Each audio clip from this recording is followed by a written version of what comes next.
I was thinking, another series, another chosen one trope, I guess. Wouldn't it make more sense if there was like a chosen group or a chosen city? I mean, seems a little more efficient to battle the forces of evil, right? Based on the book series by Robert Jordan and finished by Brandon Sanderson, Wheel of Time is set in a high fantasy world where magic exists, but only some can access it. A woman named Moiraine crosses paths with five young men and women, sparking a dangerous world-spanning journey. The series stars Rosamund Pike, Daniel Henney, Madeleine Madden, Zoë Robins, Josha Stradowski, Marcus Rutherford, and Barney Harris. Wheel of Time is a series available on Amazon Prime. The first 3 episodes are available now, and subsequent episodes are going to be available weekly for the next, I guess, 5 weeks, because there's 8 total episodes. I guess I should start by saying that yeah, I've been reading the books. In fact, I finished book 3 yesterday, so I have a pretty good hold on the story, on the characters, and what's been going on. And I know that this series is basically, or at least this season, is focused mainly on the first book. There's going to be some crossover apparently between books, but yeah, I know the material pretty well. First off, acting. So far, it's fine. It's just, for me, it's just fine. There are a couple of standouts though. Rosamund Pike as Moiraine is, you couldn't, I don't think you could have found someone better to play it. She is perfect. In my opinion, she is perfect for that part. So yeah, it's really good. It's really good, especially being a book fan. Daniel Henney as Lan, Moraine's warder, awesome. When he gets to show what he can do, it's really really cool. And he does have a lot of that mystery that I think that character really needs. I think he's doing a really really good job with what he's doing. I mean, he looks cool. When he gets to show his stuff, it's really awesome. And yeah, I'm very happy with that. And a couple of the other standouts, Barney Harris as Matt. He's making Matt, I guess, my favorite of the younger characters. He's got a lot of depth, and I think that's really cool. And also Alexandra William as Tom Maryland. Yeah, it's exactly what I wanted for Tom. He's a little younger than I expected, but yeah, I think he's doing really well. As far as the thing looks, it is gorgeously shot. I mean, just beautiful, beautiful. It definitely looks epic in scope.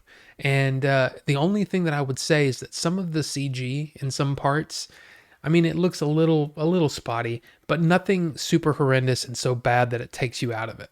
Story wise, I think especially if you've read the books, it's one of those things where it just feels like it's moving really fast.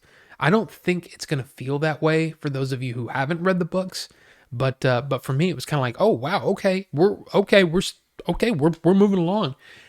I mean, it's a thing, you know. I just don't think that's gonna matter for many people, and then for those of us who have read the books, the changes, there's a lot of changes to the characters, to what happens, to how things progress.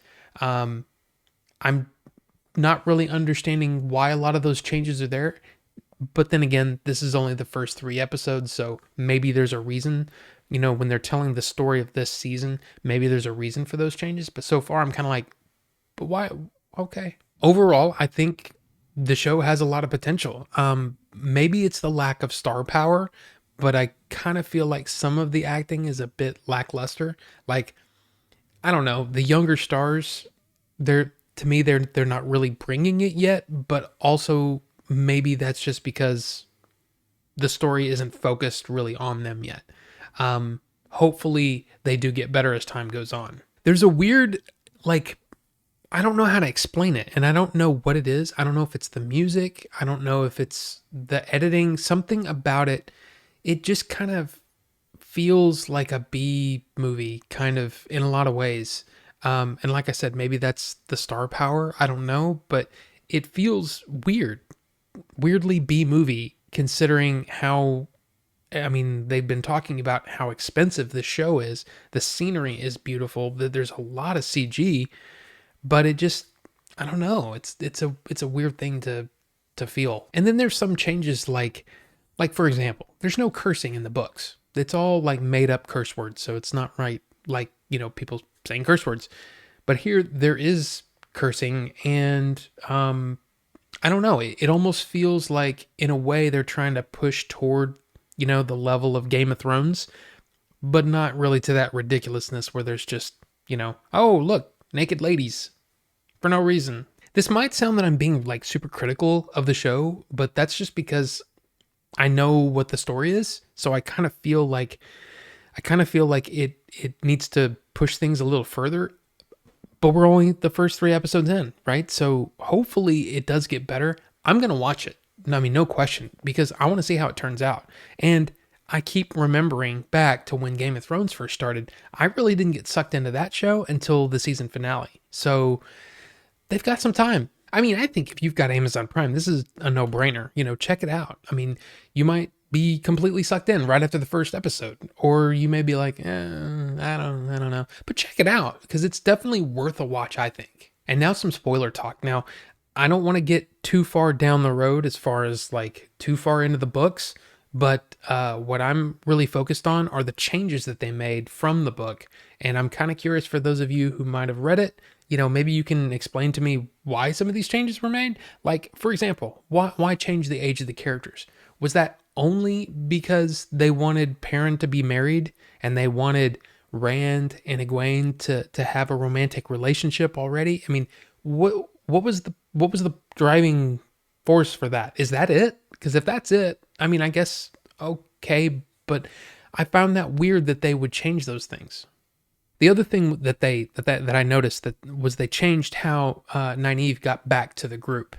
I think this makes it a little more exciting, and it makes her, instead of her just being really concerned about the kids or about the young ones, whatever they're going to call them now. I don't know what they're going to call them, but it makes her journey a little more forceful. Like she had a purpose for doing it, and she had to escape some danger in the meantime.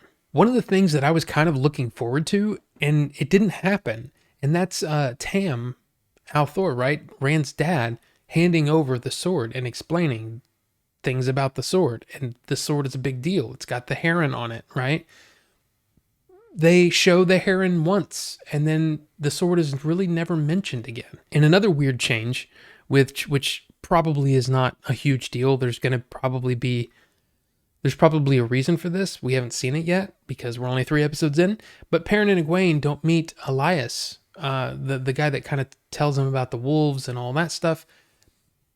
They meet him before they meet the Tuatha, right? He's not even there. He's not there at all. So I wonder if that character is just going to be whisked away and not going to be there, and maybe the wolves, the kind of, there'll be like a way for them to explain his connection to the wolves. I don't know, but I guess we'll see. So yeah, Wheel of Time. I'm liking it. I'm liking it. Okay. I kind of wanted that big push, that kind of like, whoa, man, this is awesome. And I mean, the first episode had some cool action scenes, but it felt a little step down. Like it felt B-level kind of. So I'm kind of curious what everybody's thinking about it. Maybe you have some answers to some of my questions. If so, leave those down below. This is probably going to be something that I'm going to want to continue to discuss. So yeah, it's fun, exciting times. So thank you all so much for watching, and we'll see you on the next one.